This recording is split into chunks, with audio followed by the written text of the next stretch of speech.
Minister, do you feel comfortable serving a president whose behaviour has been defined by the Constitutional Court as in violation of your country's constitution?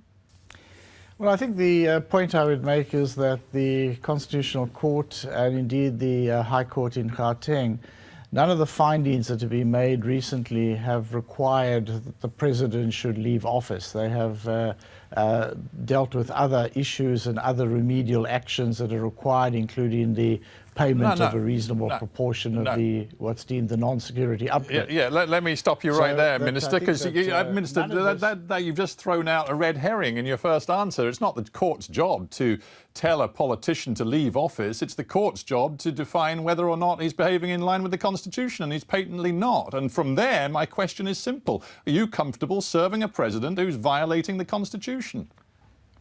Well, I think that, as I said, there's no legal or constitutional reason for the president to leave office. It becomes a political question.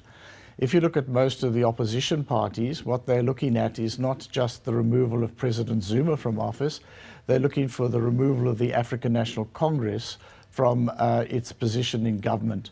And I think that's fundamentally what it's about. They're looking for some kind of early exit of the ANC, some kind of movement of the ANC from government before the expiry of its term in office, which is last until the end of 2019. And actually what we've got is we've got a functioning government that is continuing to serve the interests of the people of the country, and I'm very happy to continue to serve in that regard. Well, you've just politicised this from the very beginning, and maybe you know something I don't. Maybe Finance Minister Pravin Gordhan is a secret member of the opposition, even though he appears to be a member of the ANC in the government. And I'm mentioning him because he said on the 5th of April, once our actions are seen to be incongruent with the Constitution, we must know that we've moved away from our duty to serve our people and we have broken our contract. That's a government minister saying that. Well, I think that, yes, there were findings by the Constitutional Court in regard to the Nkandla upgrades issue. And the findings were also backed up by prescribed actions. And those prescribed actions are that there will be a process of determining the value of the non-security upgrades and the proportion that the president must pay, and then the president must pay it. So I think those were the findings of the Constitutional Court. Now, what I'm saying is I'm saying that it becomes a political question thereafter, what happens to the president.